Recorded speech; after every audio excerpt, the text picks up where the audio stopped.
the very closest, that goes to the highest top. There's more things that can be at. Woo, I have lots of volunteers. Makes it difficult. Let's go to Kaylee. Do you think the square goes at the very top? Can everything be a square? No. But a square can be everything else. So you want the square at the bottom, pointing up at everything else. So which one cannot really be anything but itself besides a quadrilateral? Which one are your shapes? Jax? Oh. Trapezoid? Very good. Trapezoid.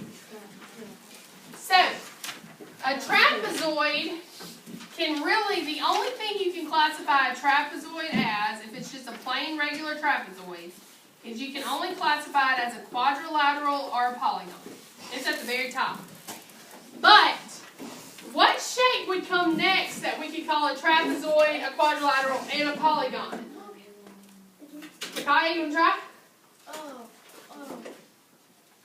You got it? Parallelogram. That's a hard one to say. Alright, so parallelogram comes next. Is it 2 L's or 1 L next, class? Help me out.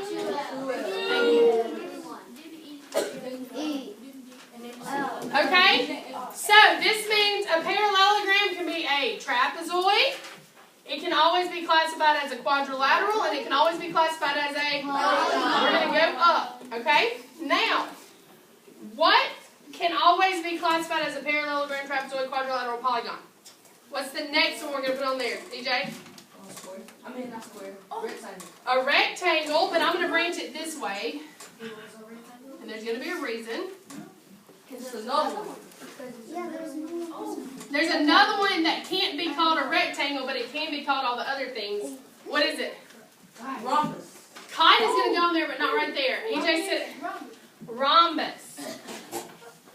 A rhombus cannot be classified as a rectangle, but it can be classified based on its properties as a parallelogram, a trapezoid, a quadrilateral, a polygon. A rectangle can't be called a rhombus, but it can be called a parallelogram, trapezoid, quadrilateral, polygon. Now, the one we've been wanting to say the whole time, say it with me, class. Square. We love our friend square. And then Because watch this. Square goes at the bottom, and we go up because a square can always be called a rectangle. It can always be called a rhombus. It can always be called a parallelogram. Always a trapezoid. Always a quadrilateral. Always a polygon. The square is awesome because it has the properties it needs to be all of those things. There's one other quadrilateral we talked about. Y'all said it. What is it? Kite. Now this is what's special about a kite. Somebody tell me, read the definition of a kite for me, Rihanna. Congruent. 2 sets of congruent adjacent sides. And remember that adjacent sides are the ones that are beside each other. They share that vertex. So, we have a kite that comes over here because a kite doesn't fit trapezoid. But there are 2 other things. So the only thing, kites can only be classified always as a quadrilateral or a polygon. But there are 2 things down here that could be always called a kite based on those properties. 2 sets of congruent adjacent sides. What's one of them, Kevon? Very good. So a rhombus is always a kite, and a square is always a rhombus, so a square is also always a kite.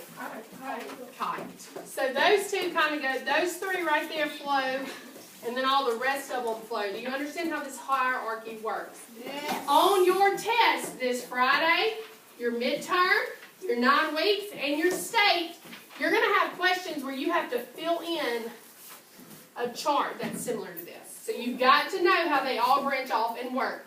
So you've got to study and you've got to know the properties. You can stop it.